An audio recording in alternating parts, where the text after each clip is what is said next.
our courtroom, everyone.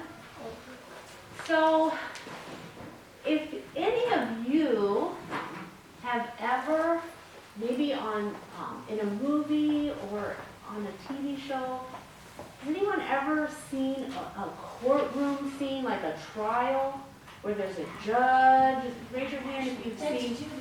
Okay, so there's something in all of these courtroom situations that they all have in common.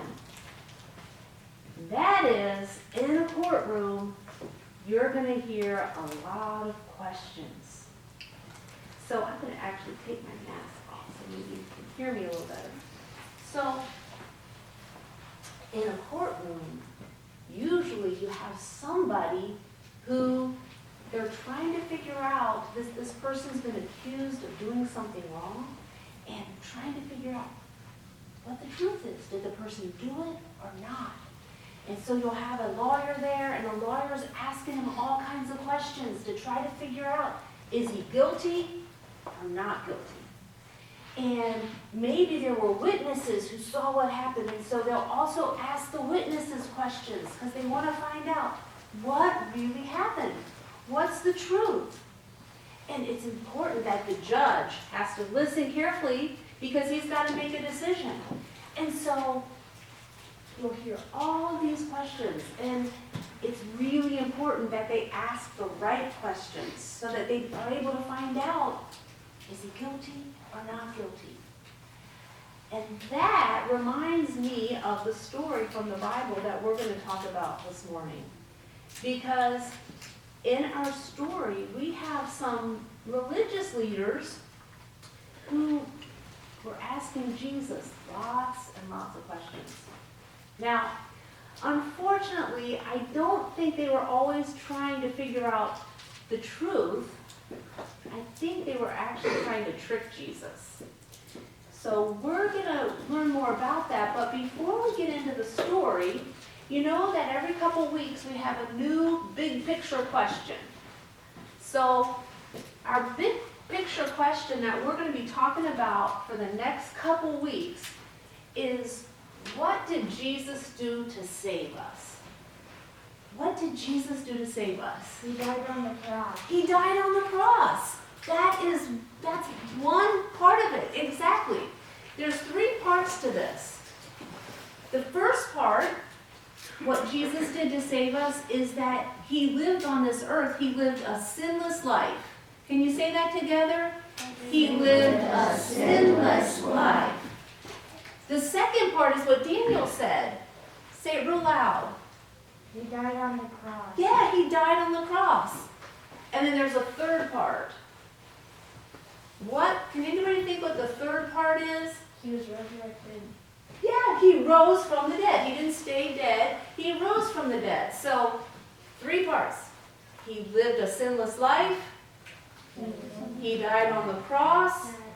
And he rose from the dead. You think we can say them all three together? What did Jesus do to save us? Jesus lived a sinless life. He died on the cross. And he rose from the dead.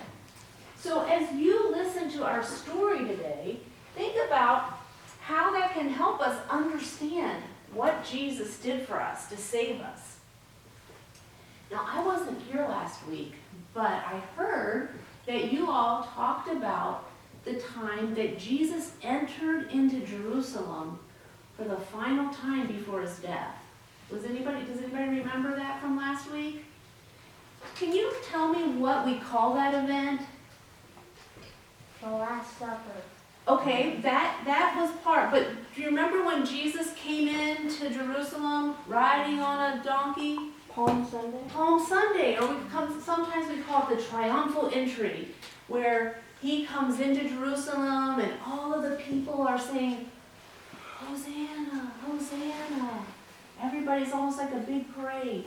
And so this story picks up right after that.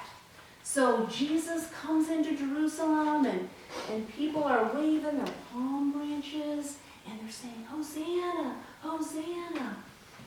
And what what does, the next day, Jesus, we know what he loves to do. He loves to go and teach in the temple. So the next day, he went to teach in the temple.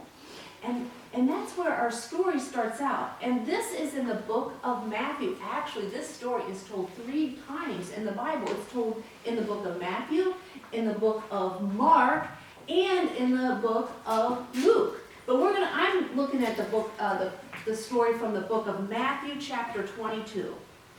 So, Jesus is coming and he's teaching in the temple. And there are these religious leaders that want to start asking him some questions. Can anyone remember or tell me the name of the religious leaders that were always kind of surrounding Jesus when he was teaching and talking and preaching? Do you remember the name? One of the names that we call them? Pharisees? Yeah, the Pharisees. The Pharisees were there. And did the Pharisees like Jesus? No. Can you think of some reasons why they didn't like Jesus? Why do you think they didn't like Jesus? Because Jesus was taking away the attention. Oh, exactly. They didn't like all the attention that Jesus was getting. I mean, my goodness, they were, last week we talked about this. He's coming into Jerusalem and they're basically having a big party. And Hosanna, and they're praising him. He's getting all the attention. They didn't like that. Nobody was throwing them a parade. They probably were feeling kind of jealous. What's this guy all about? He's taking the attention. People are following him instead of us. Any other reasons they didn't like him? What do you think? Because they wanted God to only love them. They kept saying that I did these things, and the people are doing bad things, so only love you. Mm-hmm. Yeah, they had their rules that they thought everybody should follow, and sometimes Jesus wasn't exactly agreeing. They didn't like that everyone thought that Jesus was the Messiah. That's exactly right, Deegan. Jesus was saying that he was the Messiah. He was God's son. And you know what? They just didn't believe it. They did not believe it. They didn't like that he was saying They thought that. the Messiah was going to be like a king. Yeah. So they did not like Jesus. So they thought it was a fake. They thought he was taking away all the attention. And they're even supposed to be like glorifying the Messiah, and they didn't know anything. They tried to kill him. yeah, they were going to do everything they could to bring him down. So they started by just trying to say things to make him look bad. And no matter what they said, it just wasn't working. The people were still going to hear Jesus and following Jesus and listening to Jesus. So when they ran out of things to say, they thought, maybe we can trick him into saying something wrong. Maybe we can trip him up, kind of catch him off guard, and he'll say something that could get him into trouble. So they tried that a few times. Didn't work. Every single time, Jesus was able to have an answer for them.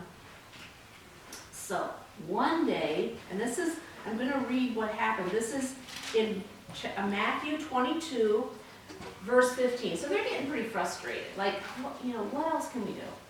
So the Pharisees met together to think of a way to trap Jesus. And they wanted to trap him into saying something that they could accuse him, some way they could accuse him. So they decided to send some of their disciples, along with some supporters of Herod, to go ask questions. I think maybe they were thinking, okay, it's not working, our questions aren't working, so maybe we'll send some other people in to try to see if that helps. Maybe he won't. Maybe they were thinking, maybe Jesus won't recognize them, maybe they'll catch him off guard. So they sent almost like some spies into the group. And so these people come up to Jesus and they ask him a question. And here's the question they ask him. Is it right to pay taxes to Caesar? Now that might not sound like a trick question to you or to me, But Jesus knew exactly what they were doing. It says Jesus knew their evil motives. And he even said, "You hypocrites." Now a hypocrite, that's a person who like says one thing or does the other, someone who's a fake. And he said, "Who are you trying to trick with these questions?" So he knew exactly what they were up to. So let's see, why is this a trick question? So let's think about it. He said, they asked him, "Do we need to pay taxes? Is it right to pay taxes to Caesar?" So let's look at the possible options Jesus had. Jesus could have said, "Yes, you should pay taxes to Caesar." Now, if he says yes, the problem is he's going to make the Jews pretty upset. And here's why. The Jews did not like paying taxes to Caesar. You see, Caesar represented the Roman government, the Roman Empire. And at that point, Rome was kind of taking over the world. And they had come in and they'd taken over Jerusalem and Judea. And the Jewish people did not like that. They didn't like that they had to now follow the Roman rules and answer to them. And so the last thing they wanted to do was to pay their taxes to Caesar and to Rome. So if Jesus said, "Yeah, you should pay your taxes," that's probably not going to make the Jews very happy. So is that a good answer? No. Well, what about this one? What if he says, "Yeah, you should pay your taxes"? Well, if he said, "Yes, you should pay the taxes," that was going to make the Jews very, very upset. But what if Jesus said, "No, you don't need to pay your taxes"? That would make the Jews happy. The Jews would be like, "Woohoo, woohoo, we don't have to pay our taxes, we don't have to pay our taxes." Well, now that sounds great to the Jews, but then what's going to happen is The soldiers. there are Roman soldiers all over the place, and they're going to go back and they're going to say, "Hey, this guy's telling people not to pay their taxes," and then Jesus is probably going to get thrown into jail or something. He's going to get in big trouble if he says, "No, you don't need to pay your taxes." So there's a problem. It seems like either way, Jesus is trapped. There's no good answer, and it looks like the Pharisees are going to win this one. You think? Well, Jesus, he came up with a different answer. He didn't say yes or no. He said, "Hey, can somebody give me a coin?" And I'm sure that people are thinking, "Why does he want a coin? What's he thinking? What's he doing?" So they search around and they find a coin and they give it to Jesus. Now think about the coins that we use today. What is typically on our coins? Our president. Okay, there's a picture of someone. It's usually one of our former presidents. So they give, and it was the same way back in those times. So Jesus looks at the coin and he says, it had someone's picture on it. And he said, "Who's on this coin?" Caesar. It was Caesar. Caesar was on the coin. And Caesar's name was on the coin. So here's what Jesus said. He said, "Well, give to Caesar what is Caesar's." That coin had Caesar's name on it. If our name is on something, what does that mean?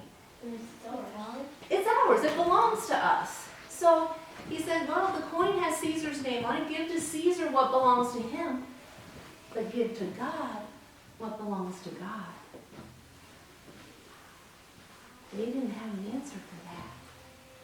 The So Jews were angry, but he said yes, so the soldiers couldn't get that. yeah, he gave a perfect answer. He had all wisdom and knew just how to answer that question. And so he's saying, yeah, give to Caesar what belongs to him. Give the taxes that are due to him to pay for the government, but give to God what's God's. So what belongs to God? What belongs to him? Our friendship with him. Yeah, our friendship with him. We were reading some verses as we got started this morning, and Emily, do you remember what you said belongs to God? Everything. Everything belongs to God. And if we put our trust in him, we belong to him. It's like he's got his name on us. Like He's got his name stamped on us. We belong to him. And yeah, he wants our gifts, but he also wants our time and our trust and our love. Okay, so after this, they were amazed at his answer. And they went away. Now, do you think they stopped asking him questions? No. No, of course not. So they had another question for him. And so this time, Deacon, do you want to help me with this? Okay, so I'm going to be the Pharisee, okay? And you want to be Jesus? Yep. Okay. Can you read that okay? Oh, yeah. Okay. So I'm the Pharisee, and I have another question. So, teacher, which command in the law is the greatest? Love the Lord your God with all your heart, with all your soul, with all your mind, and with all your strength. The second most important command is like it. Love your neighbor as yourself. Thank you. So Jesus said the greatest command is to love the Lord your God with all your heart, soul, mind, and strength. And the second is to love your neighbor as yourself. Well, you know, the Pharisees, they knew this. Jesus was quoting from the Old Testament. They knew the Old Testament, so they couldn't say much about that answer. So at this point, Jesus decides that he's going to turn the tables. They've been asking him all the questions, so Jesus decides that he's going to now ask a question. So this is the question Jesus asked them. He said, so, what do you think about the Messiah? What do you think about the Messiah? Whose son is he? They thought about it. And they said, well, he is the son of David. And Jesus then said, well, wait a minute. How can that be? In one of the Psalms that David wrote, when David's writing, he calls the Messiah his Lord. Now, Jesus says, why would he call the Messiah Lord if the Messiah is his son? Well, the religious leaders didn't know what to do with that. It looks like their plan had failed, and they just stopped asking questions. So let's think about this for a minute. These religious leaders, they had Jesus right there, and they could have asked him any question. And what they were trying to do was to try to ask him trick questions. And like we talked about it earlier, they didn't like that Jesus said he was the Messiah.